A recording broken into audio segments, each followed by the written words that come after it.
Inggris membuat langkah baru sebagai pembuktian pengakuan negara Palestina. Di situs resmi pemerintahannya, Inggris memperbaharui peta dan keterangan istilah untuk merujuk wilayah tersebut. Dalam situs Foreign Travel Advice untuk Palestina di situs resmi pemerintah Inggris gov.uk diberi catatan, halaman ini telah diperbarui dari wilayah Palestina yang diduduki menjadi Palestina. I set out in July the terms upon which we would act in line with our manifesto to recognize Palestinian statehood. That moment has now arrived. So today, to revive the hope of peace and a two-state solution, I state clearly, as Prime Minister of this great country, that the United Kingdom formally recognizes the state of Palestine. Pengakuan Inggris ini mengikuti lebih dari 150 negara yang telah mengakui Palestina. Dengan begitu, 4 dari 5 anggota tetap Dewan Keamanan PBB yang memiliki hak veto telah mengakui Palestina, yakni Tiongkok, Rusia, Inggris, dan Prancis. Sementara Amerika Serikat tetap menolak pengakuan terhadap Palestina. Karena menurut Amerika, pengakuan atas Palestina sama dengan hadiah bagi Hamas. As everyone knows, I have also been deeply engaged in seeking a ceasefire in Gaza. Have to get that done. Have to get it done. Unfortunately, Hamas has repeatedly rejected reasonable offers to make peace. We can't forget October 7th, can we? Now, as if to encourage continued conflict, some of this body is seeking to unilaterally recognize a Palestinian state. The rewards would be too great for Hamas terrorists for their atrocities. This would be a reward for these horrible atrocities, including October 7th, even while they refuse to release the hostages or accept a ceasefire. Lalu bagaimana dengan sikap Indonesia? Presiden Prabowo dalam pidatonya di KTT PBB menekankan Indonesia mendukung negara Palestina dan solusi dua negara untuk perdamaian di wilayah Palestina dan Israel.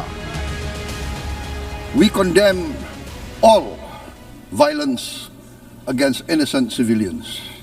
Therefore, Indonesia once again reiterates its commitment to the two-state solution in the Palestine problem. Only this two-state solution will lead to peace. We must guarantee statehood for Palestine, but Indonesia also declares that once Israel recognizes the independence and the statehood of Palestine, Indonesia will immediately recognize the state of Israel, and we will support all guarantees for the security of Israel. Lalu apa langkah lanjutan dari sikap Indonesia ini? Peran strategis apa yang bisa dilakukan Indonesia dalam konflik Israel-Palestina? Tim Liputan, Kompas TV. Inggris membuat langkah baru sebagai pembuktian pengakuan negara Palestina. Di situs resmi pemerintahannya, Inggris memperbarui peta dan keterangan istilah untuk wilayah Palestina. Jika Inggris sudah membuktikan dukungannya ke Palestina, bagaimana dengan Indonesia? Langkah nyata dan strategi apa yang bisa dilakukan? Setelah Presiden Prabowo menyatakan dukungan ke Palestina dalam sidang PBB, kita akan bahas soal ini bersama dengan sejumlah narasumber saudara yang sudah hadir melalui sambungan daring. Ada Dian Wirengjurit, Duta Besar RI untuk Iran 2012-2016, dan juga Profesor Siti Mutia Setiawati, Guru Besar Bidang Geopolitik Timur Tengah Universitas Gadjah Mada. Selamat pagi, Prof. Siti, Pak Dian. Selamat pagi, Mas Bre. Salam sehat, Bapak Ibu. Saya mau ke Pak Dian terlebih dahulu. Pak Dian, ini Inggris sudah mengakui Palestina, tidak hanya secara lisan, tapi juga tercantum di situs resminya. Di petanya di sana terkait dengan travel guide gitu ya, sudah ada tulisan Palestina di sana. Menurut Anda seperti apa? Terima kasih. Satu perkembangan yang positif, jelas, bagus. Tapi kalau mau jujur, yang namanya peta dunia itu kan peta politik. Setiap saat bisa berubah. Jadi kalau dalam kaitan ini perubahan sikap Inggris juga buat saya tidak terlalu membuat perubahan banyak di lapangan. Karena kenyataannya suka atau tidak suka ya masih tetap diduduki kok. Artinya apa? Karena langkah Inggris itu juga tetap tidak diakui oleh Israelnya yang sebagai negara penduduk yang menduduki. Jadi masih panjang jalannya. Tapi saya mau mengingatkan lagi ya teman-teman, bahwa apa yang disampaikan Bapak Presiden Prabowo di PBB kemarin bukan hal baru. Makanya tolong diperhatikan kata-kata beliau. Indonesia reiterated, menegaskan kembali. Posisi dasar Indonesia itu sudah dari kapan-kapan ya mengakui Israel. Tidak ada yang baru dan kita pegang konsisten. Two state itu sudah menjadi dasar penyelesaian yang kita pegang. Jadi tolong kita memahaminya jangan semata-mata seakan-akan kita baru mengakui sekarang atau belum lama. Jadi kita sudah memegang teguh sikap itu. Nah kalau ditanya apa yang bisa dilakukan oleh Indonesia di sana, saya kira terlalu banyak hal yang tidak memungkinkan kita berpartisipasi aktif di lapangan, apalagi dalam mempush Israel. Karena kuncinya ada dua, satu Israel, satu Amerika. Nah selama keputusan politik pengakuan sebuah negara pemegang veto diakui, 4 negara masih belum ada artinya. Amerika harus mendukung. Amerika juga mungkin kalau mengakui Israel mungkin belum tentu. Artinya di lapangan mereka tetap menduduki dan tetap melakukan perluasan settlement, pembangunan infrastruktur mereka. Jadi masih terlalu panjang. Indonesia buat saya, kalaupun mau membantu dalam lapangan, yang nyata sajalah. Sebatas bantuan kemanusiaan, mungkin masih bisa. Tapi untuk membantu menyelesaikan sampai two state solution berdiri terlalu jauh dan akan sia-sia karena sudah terlalu banyak juga negara yang mengambil inisiatif. Bukan hanya Indonesia yang ingin aktif. Terima kasih. Oke, baik Pak Dian. Tapi kalau saya melihat memang ini kan oke lah sebatas ada di peta gitu ya dari wilayah yang diduduki oleh istilahnya adalah wilayah Palestina yang diduduki, tapi sekarang sudah ada Palestina di sana. Ini kan secara resmi paling tidak Inggris mengakui ada di sana, ada Palestina. Kemudian walaupun di lapangan belum tentu, tapi apakah ini kemudian menjadi salah satu pecutan gitu, ataupun salah satu trigger bahwa ini loh salah satu negara sekutu Barat ini juga sudah mengakui, sudah mulai ada titik terang di sana terkait dengan pengakuan Palestina. Terima kasih. Kalau sekedar peta, ya kalau kita lihat semua peta negara di dunia yang 150-an negara sudah mengakui, ya pasti negara Palestina sudah ada di sana. Tapi kembali, lihat peta Amerika, pasti tidak ada. Lihat peta Israel, pasti tidak ada. Nah, dua inilah yang menentukan perkembangan politik di lapangan. Selama dua negara ini, apalagi Amerika sejauh ini masih belum mau mengakui, apalagi Israel merasa didukung, Amerika masih merasa posisinya kuat, ya selama itu berarti Palestina belum bisa terwujud. Oke, baik. Saya ke Prof. Siti. Prof. Siti, Anda sependapat dengan Pak Dian terkait dengan langkah dari Inggris yang sekiranya kalau di lapangan susah lagi nih ya. Kalau misalnya di peta mungkin sudah terlihat gitu ya, Inggris mengakui, tapi seperti apa di lapangan, Bu Siti? Ya, kalau saya ya sesuai bidang saya ya, bidang saya geopolitik. Kalau melihat peta ini, peta West Bank dan Gaza itu menjadi wilayah Palestina seperti tidak mungkin karena di West Bank itu Israel sudah membangun pemukiman yang masif ya, sudah dibangun, sudah sangat modern di kota-kota itu ya, baik itu Yerusalem Timur maupun saya belum pernah ke sana, tetapi dalam laporan itu Israel itu tidak hanya membangun kota seperti ibu kotanya dulu Tel Aviv, tetapi di West Bank itu masif. Jadi sudah terbangun perumahan Yahudi yang terpisah dengan orang Arab Palestina. Itu yang pertama harus dipikirkan. Sepertinya tidak mungkin dikembalikan oleh Israel. Yang kedua, West Bank itu mengalir Sungai Jordan, Mas. Yang di sana hulunya itu di dataran tinggi Golan dan kemudian berakhir di Laut Mati. Israel itu sangat tergantung pada sungai itu untuk listrik dan pertaniannya, sehingga tidak mungkin itu dikembalikan kepada Palestina. Dan menurut berita itu juga 60% listrik Israel itu sangat tergantung pada Sungai Jordan itu, sehingga ini secara kondisi geografis dan kemudian kebijakan politik seperti tidak mungkin.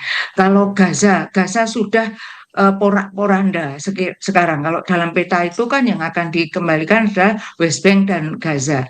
Gaza itu sudah sudah hancur lebur. Masa mau dikembalikan ke Palestina? Nah, ini juga tidak mungkin kan kemudian dikembalikan dalam keadaan seperti itu.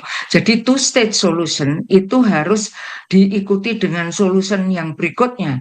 Ingat bahwa pengakuan negara-negara itu hanya pengakuan Palestina sebagai negara. Ya, saya juga di tempat lain mengatakan bukan Palestina sebagai negara yang berdaulat.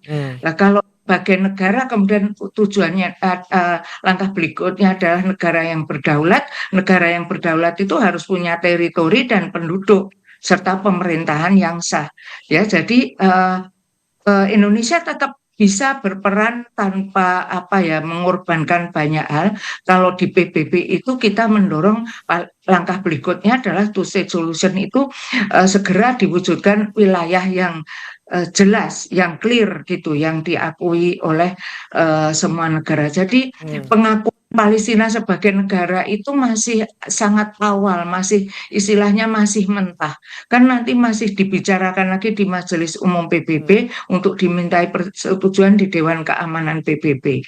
Lah ini tapi sudah langkah lebih bagus, ya, artinya ada kemajuan bahwa di seluruh dunia itu orang mengibarkan bendera Palestina, ya, itu sudah secara moral itu dukungan yang bagus. Tetapi berikutnya juga harus kemudian Presiden punya konsep apa itu two-state solution penyelesaian selanjutnya. Oke. Gitu, Mas. Ya, Prof Siti, tapi kalau misalnya tadi Anda sampaikan bahwa nggak mungkin di West Bank kemudian diserahkan gitu ya, kalaupun mau menyerahkan Gaza juga sudah hancur lebur.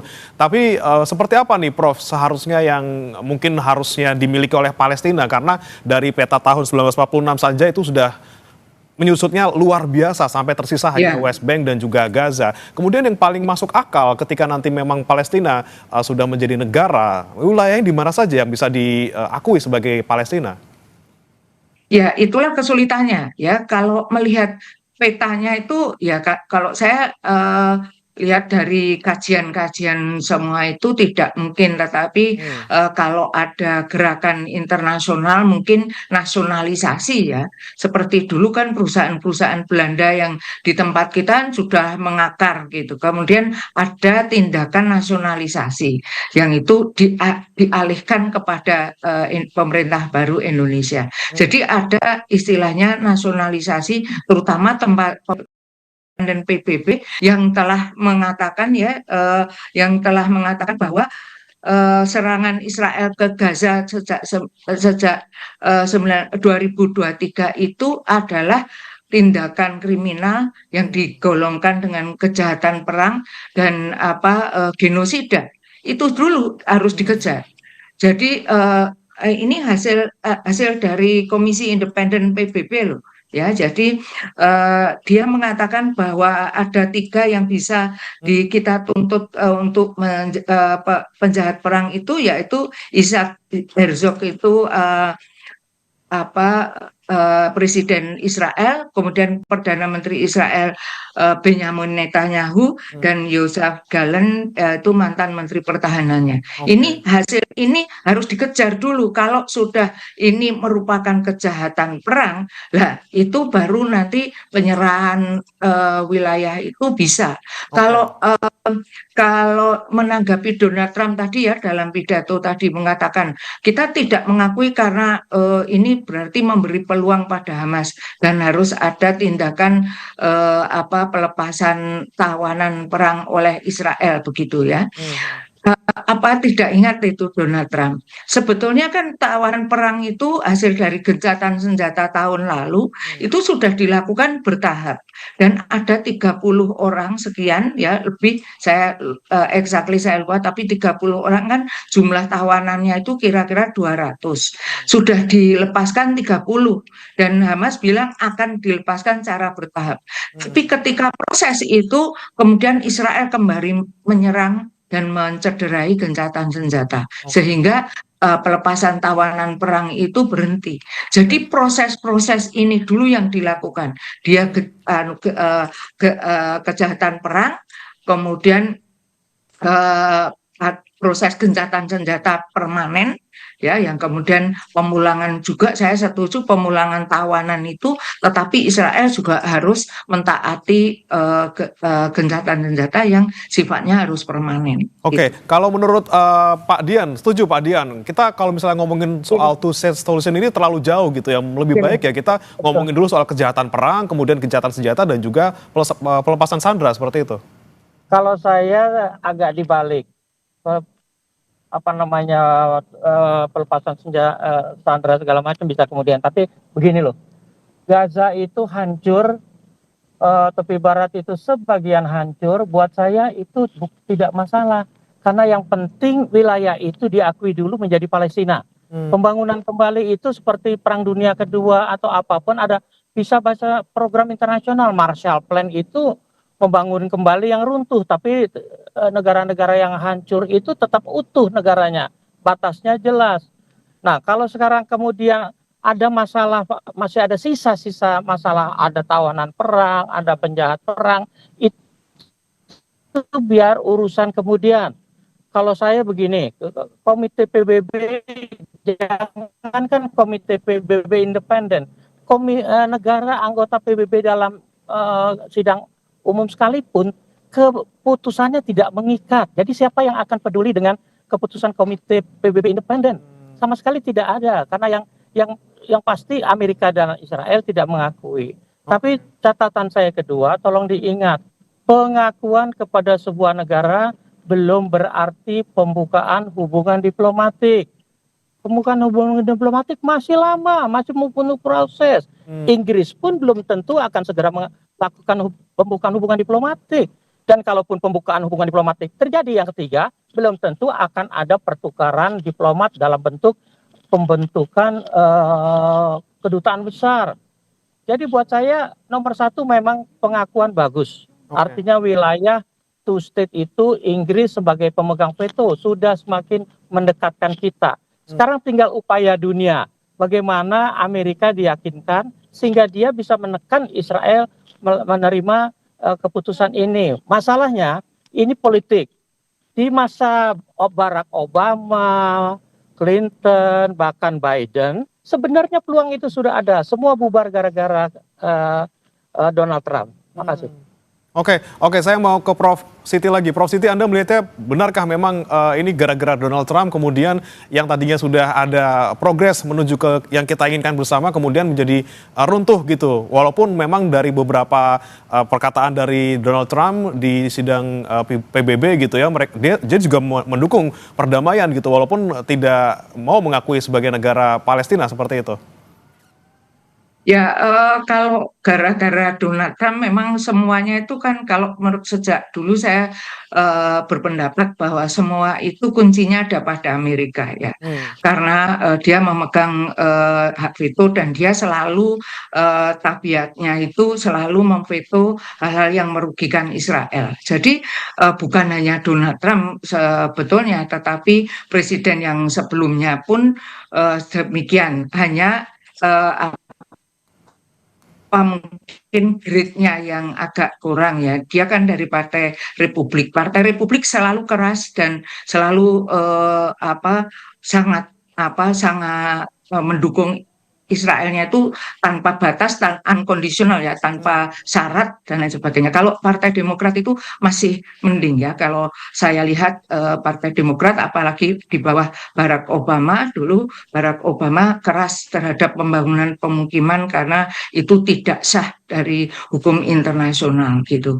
Nah, saya tidak tahu apakah Donald Trump itu juga mengikuti bagaimana terbentuknya negara Israel dan bagaimana penderitaan bangsa Palestina ya. Jangan-jangan dia tahunya itu cuma dilapori saja bahwa Hamas itu adalah tokoh teroris yang tidak bisa lagi ditolerir. Dia tidak menyadari bahwa Hamas itu bisa bergaris keras karena Israel yang terus-menerus keras. Jadi kan memang ini satu penyelesaian yang tidak gampang ya. Nanti pemerintahan yang berdaulat itu memang siapa yang mau berkuasa, Hamas ataukah Fatah begitu. Ya, tapi ini kalau ada rekonsiliasi di antara Hamas dan Fatah, dan kalau Israel itu sudah tidak keras lagi, saya yakin Hamas juga akan berkurang. Sama dengan Hizbullah di Lebanon. Ya, ketika Israel itu sudah terusir dari Lebanon, ya, Hizbullah itu tidak melakukan kekerasan. Ngajar. Ya. Ya, silakan dilanjutkan Bu Siti. Ya, jadi kalau perilaku Amerika Serikat terhadap konflik Arab Palestina Israel ini memang seperti tidak memahami sejarah dulu. Jadi kalau Inggris itu kan sudah sadar ya, kalau saya sadar dia salah karena mengeluarkan deklarasi Balfour tahun 1917 yang mengizinkan orang Yahudi seluruh dunia datang ke Palestina ketika Palestina pada waktu itu di bawah mandat Inggris. Nah, ini seperti dia kan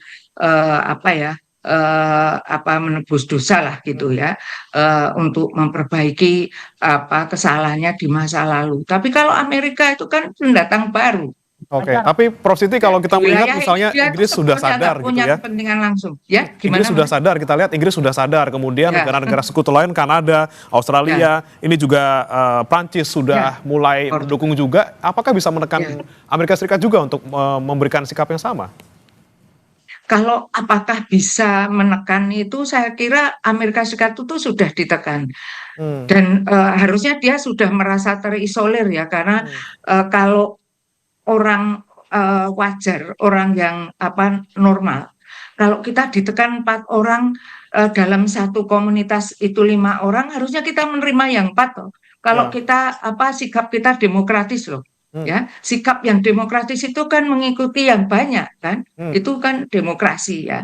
Kalau dalam satu komunitas 4 orang sudah mendukung, Anda tetap kencang, ya itu enggak normal, itu bukan jiwa demokrat gitu ya, tidak bersifat demokratis. Saya di kantor itu tidak harus voting ya, tapi kecenderungan pada umumnya orang mengarah ke A.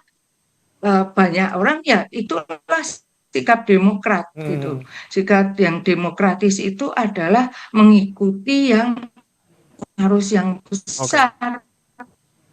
Kalau Donald Trump freeze ya Mas. Oke. Baik, Prof Siti. Ya, Prof Siti, kami tangkap penjelasan Anda tadi terkait dengan bagaimana kemudian di sebuah komunitas harusnya sikap yang dominan harusnya juga diikuti oleh seluruh anggota gitu ya. Prof Siti, kita akan lanjutkan lagi setelah jeda, dan nanti saudara kami akan tanyakan juga kepada Pak Dian Wiringjuri terkait dengan bagaimana kemudian Indonesia seharusnya bisa bersikap di mata dunia, apa peran-peran yang bisa dilakukan Indonesia untuk mewujudkan solusi 2 negara Palestina dan juga Israel. Kita akan bahas usai jeda, tetap di Sapa Indonesia Pagi.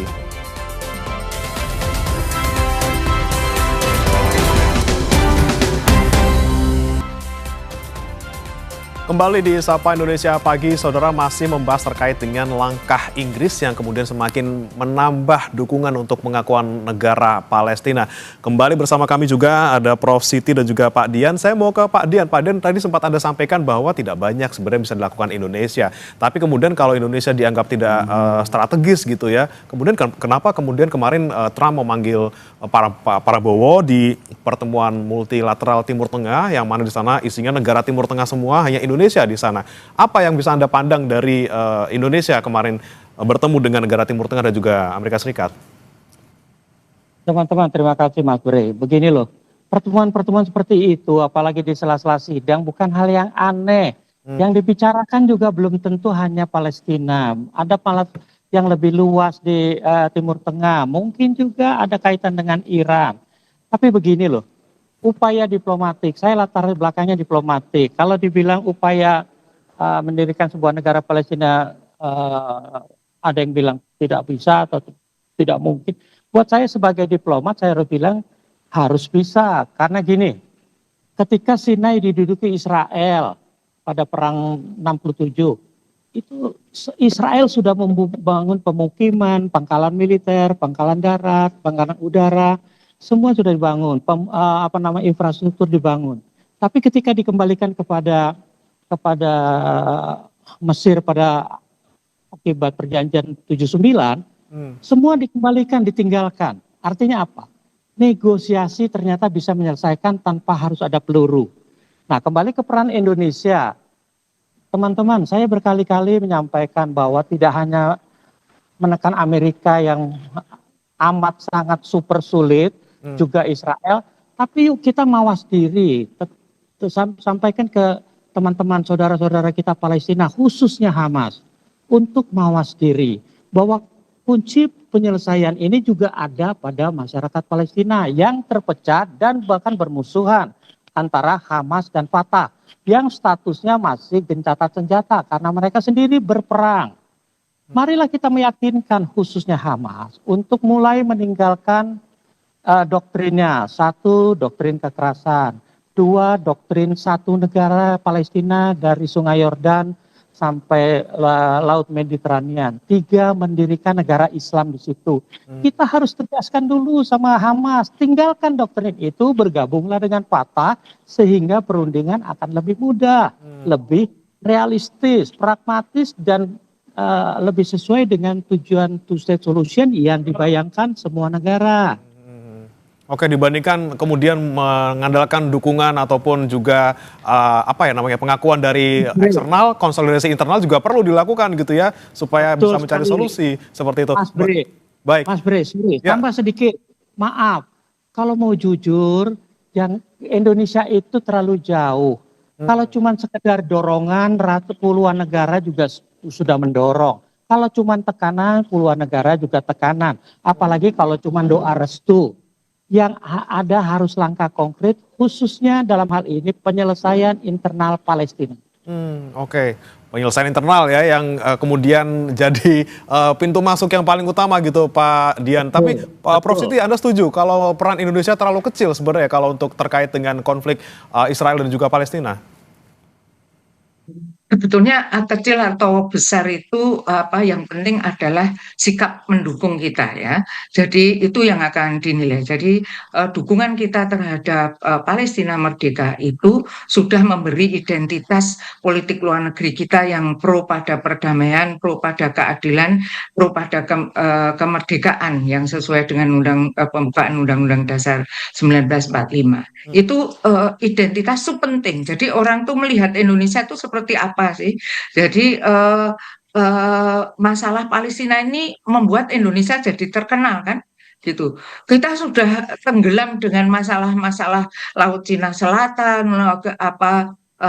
kelapa sawit kita ya, kita juga merusak ini semua. Itu kan kalau menurut saya dengan adanya masalah Palestina ini, Indonesia sebetulnya jadi dikenal negara yang itu tadi yang selalu pro pada kemerdekaan begitu. Jadi kecil atau besar itu sudah hitungannya apa dulu, kecil atau besar itu. Kalau menurut saya ya itu sudah besar kalau dibandingkan peranan Indonesia di tempat lain ya. Contohnya yang punya masalah seperti Palestina Israel ini kan bukan hanya dia, masih ada Rohingya di Myanmar ya.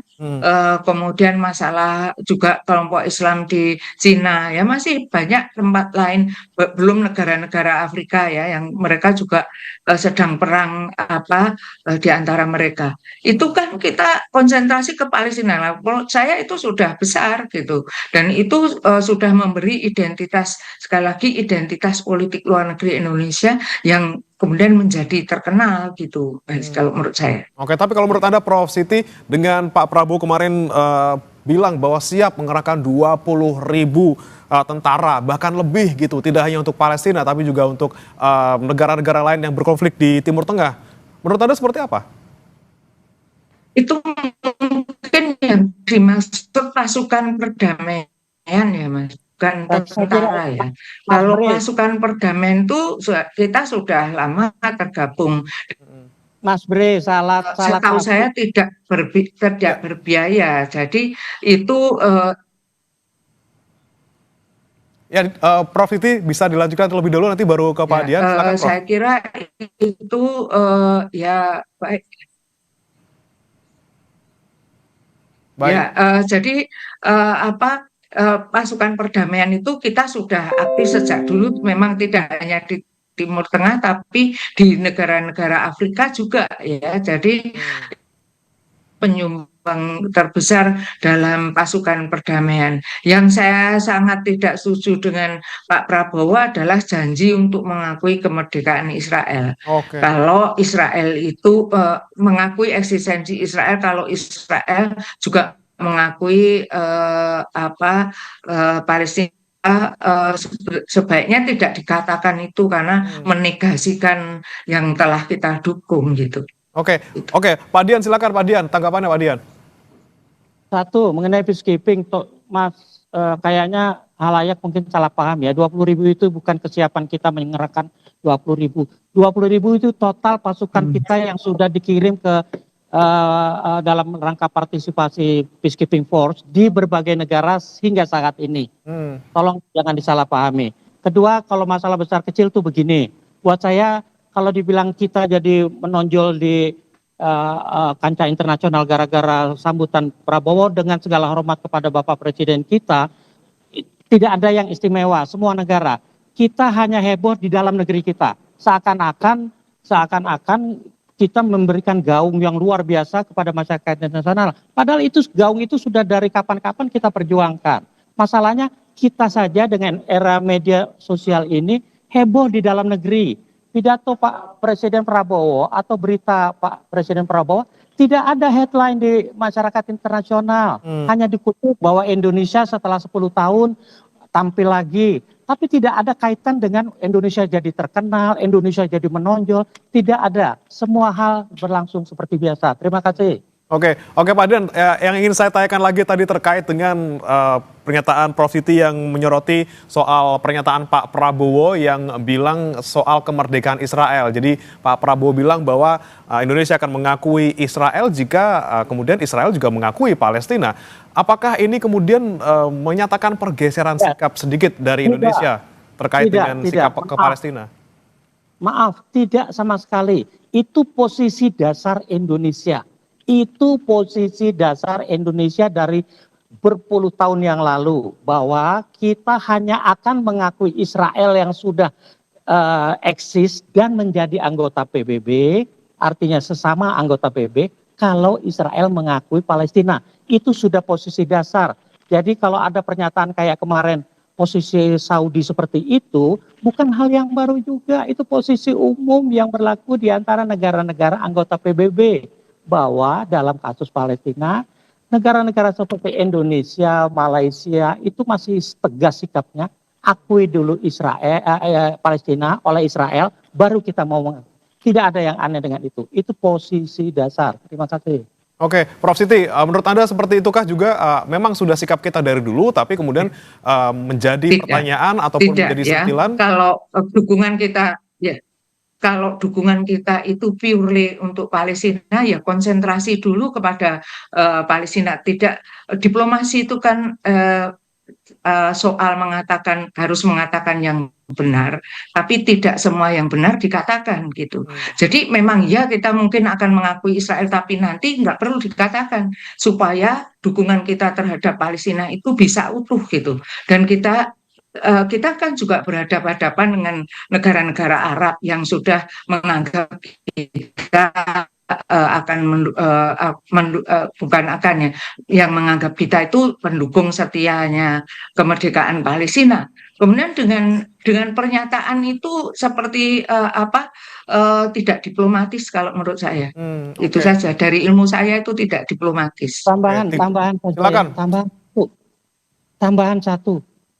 Dari 54, maaf, kedengaran? Ya, silakan Pak Dian. Teman-teman, negara OKI itu lebih dari setengahnya sudah mengakui Israel tanpa mengganggu soliditas organisasi OKI sendiri. Jadi buat saya bahwa Israel mengakui Palestina, bahwa kemudian Indonesia mengakui, itu bisa ada waktu yang tidak dengan sendirinya segera. Semua pertimbangan sudah ada di meja pemimpin-pemimpin kita di Kemlu maupun Presiden. Jadi tolong diingat, pengakuan Israel terhadap Palestina sebagai syarat pengakuan kita terhadap Israel tidak dengan sendirinya harus segera. Saya diplomat, saya tahu apa yang namanya diplomasi. Bahkan tadi saya sudah katakan, Inggris sendiri sudah mengakui tapi belum tentu membuka hubungan diplomatik. Artinya masih panjang prosesnya. Proses kita juga mengakui Israel pasti masih panjang walaupun Israel sudah mengakui. Masalahnya satu, butuh kesulitan pada Palestina sendiri supaya punya citra yang baik terhadap negara-negara yang belum mengakui mereka, termasuk kita. Hamas itu banyak negara mengakui sebagai teroris, tapi kalau saya pribadi, apapun sebutannya, buat saya ideologi menggunakan kekerasan itulah yang akhirnya mengorbankan Gaza. Jadi bukan cuma masalah dunia internasional, tapi internal juga harus mau mengakui bahwa Israel sebuah keniscayaan, bahwa pengakuan terhadap Palestina memang yang paling utama, bahwa kita kemudian juga akan mengakui tidak juga aneh karena sebagian besar negara Liga Arab atau OKI sudah mengakui tanpa bikin heboh. Terima kasih. Baik. Terakhir saya ke Prof. Siti, singkat saja Prof. Siti, apa yang kemudian bisa Indonesia lakukan sekali lagi? Tidak hanya mungkin berbicara di sidang PBB, tapi juga apakah kita perlu lagi-lagi hanya bantuan saja yang kita bisa kirimkan ke Palestina untuk kondisi seperti ini? Ya, melanjutkan yang telah kita rintis, Mas. Jadi bantuan itu kan juga besar ya. Bagi Indonesia itu sudah besar. Kita membantu Palestina capacity building-nya. Kemudian kita juga sudah mempunyai konjen khusus di Ramallah gitu ya. Itu dilanjutkan, diteruskan. Kemudian ya dukungan-dukungan itu memang dukungan politik itu dengan cara di PBB memberikan dukungan tetap memberi dukungan secara konsisten gitu. Ya kalau mengikuti negara Timur Tengah lain yang juga sudah mengakui Israel, mereka itu mempunyai kepentingan khusus dengan Israel itu bagaimanapun kan di wilayah mereka ya. Sehingga kadang-kadang seperti Jordan itu kan berbagi perbatasan dengan Israel sehingga dia harus mengakui ke eksistensi Israel. Itu memang ya. Jadi apakah politik luar negeri kita juga akan ikut-ikutan begitu? Padahal kepentingan kita beda gitu ya. Itu silahkan, karena kalau saya kan memang menganalisisnya dari apa yang telah dilakukan oleh pemerintah ya. Saya tidak punya otoritas untuk membuat kebijakan itu, tetapi hanya sekedar menilai kebijakan itu yang selama ini peranan pemerintah Indonesia maupun masyarakat Indonesia tidak di bawah naungan pemerintah itu sudah besar dalam mendukung Palestina baik secara politik maupun secara moral maupun secara bantuan ekonomi. Itu sudah menunjukkan solidaritas yang luar biasa. Itu solidaritas itu penting sehingga itu saja yang dipertahankan kalau perlu juga ditingkatkan. Oke, Gitu. seberapapun dukungan kita, baik kecil maupun besar, paling tidak menunjukkan sikap politik luar negeri kita, dan juga kita harapkan juga sedikit banyak gitu ya, memberikan dukungan juga terhadap dunia internasional untuk kemerdekaan Palestina, walaupun masih jauh untuk sebagai negara berdaulat, paling tidak ini menjadi